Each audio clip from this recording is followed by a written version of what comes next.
Oh boy! So I'm gonna sue the BBC. The BBC, man! Not that BBC, Keith and Kevin.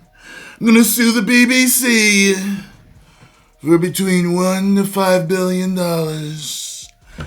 Yeah, I heard that they put some clips up that made it look like he said something that he didn't say. So I'm gonna take a look at this and we're gonna talk about it. The BBC has formally apologised to Donald Trump after one of their programs edited a speech he gave in 2024 before the last election. A major talking point in the US, of course, has been Donald Trump's threat to sue the BBC now after that Panorama program edited up his January the 6th speech, trying to fit him up as encouraging violence that followed down there at those riots at Capitol Hill. Here's a reminder of what the BBC put to air. We're going to walk down to the Capitol, and I'll be there with you, and we fight. We fight like hell. We're going to walk down to the Capitol,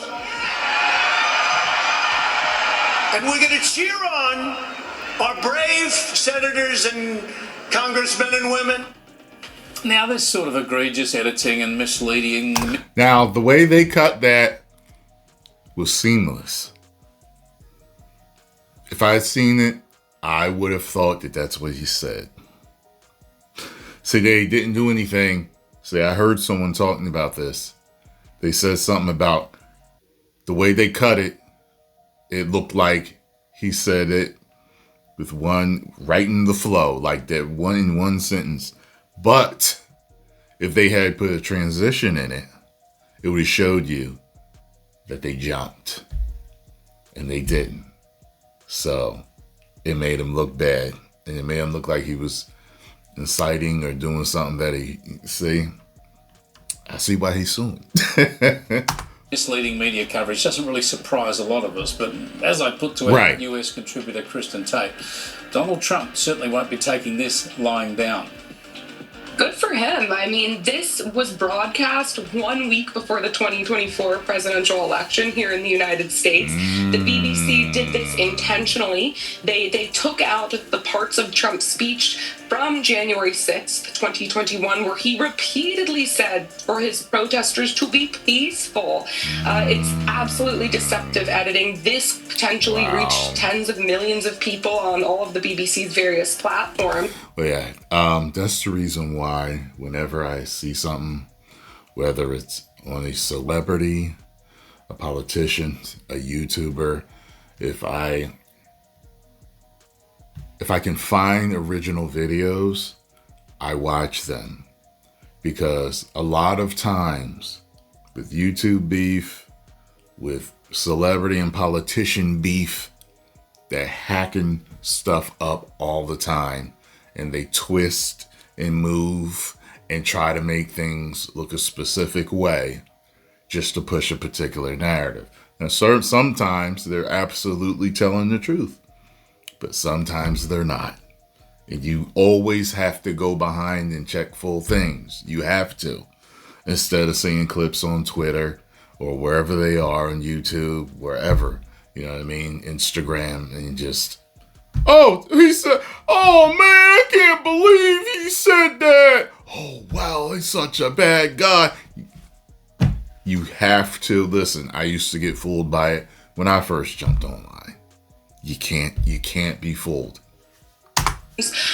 And they are right to be called out by Trump. Some higher ups at the BBC have already stepped down over this controversy. And look, Chris, it's okay to have an opinion. That's fine. It happens all the time on TV. What's not okay is to disguise an opinion as hard news. You know what that is? That is actually trying to interfere with an election, which is exactly what this was. And good on Trump for calling them out. I hope they pay up. Trump was furious with the edit and threatened to sue the BBC for over $1 billion. Are you going ahead and suing the BBC? Well, I guess I have to. Why not? Because they defrauded the public, and they've admitted it. and the top echelon. Director General and the CEO This both is resigned. within one of our great allies. This is supposedly a great ally. BBC, the government has a chunk of that one, I guess. But that's a pretty sad event. They actually changed my. What was interesting was I thought they were cool with him. You see, he just said this was our great ally. Like, I thought they were cool with him. So when I heard that he was suing the BBC, I was like, really? January 6th speech, which was a beautiful speech, which was a very calming speech, and they made it sound radical. And they actually changed it. And what they did was rather incredible. They're showing me the results later on, the results of what they did, how they butchered it up. But it was very dishonest, and the head man quit, and a lot of the other people. The BBC went into meltdown and then desperately apologised to Trump. This all started with the Panorama edit. I've just got this in. This is just breaking news, Emma, which relates to this story. We're just hearing that the BBC has apologised to Donald Trump over the editing of a speech which appeared on Panorama in 2024, adding it was an error of judgment and the programme will not be broadcast again in this form on any BBC platform. So that's the BBC apologising directly to the President of the United States over the editing of a speech that appeared on Panorama in 2024. But Emma, by the sounds of it, there might be another apology to make. Yeah, so that was the one that's caused such a furore over the last week or so that resulted on Sunday night in the Director General of the BBC, the big boss, Tim Davie, resigning. Also, the Chief Executive of BBC News, Deborah Turness, both of those leaving their roles. Then the BBC Chair apologising for what he called an error of judgment. So this really has been the focus of enormous attention. And in another blow, it has come out that this was not an isolated incident. Now we're talking about this Newsnight programme, and what's really interesting about it... It sucks because at that level, and you've got something as big as the BBC, that's funny. You have something as big as the BBC broadcasting something that isn't true about somebody.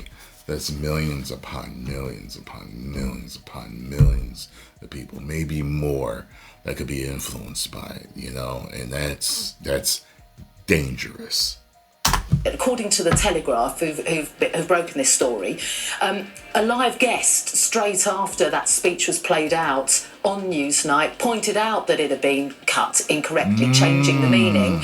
And according to the Telegraph, nothing was done on air to say apologise or to address that. Yeah, so and then people it had happened. Yeah, and then the next morning in an editorial meeting, it said that it was discussed there, concerns were raised, nothing was done then. There has been a response from the BBC.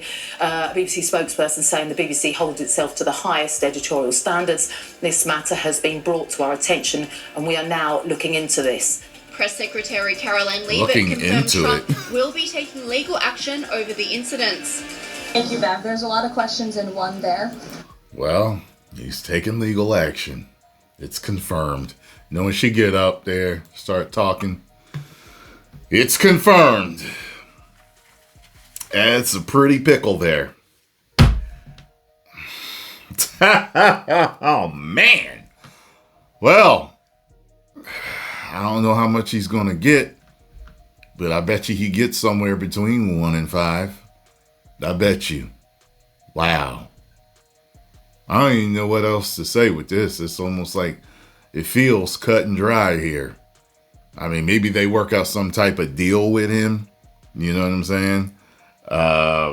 We're just going to have to wait and see. But they seem absolutely guilty. 10 million subscribers.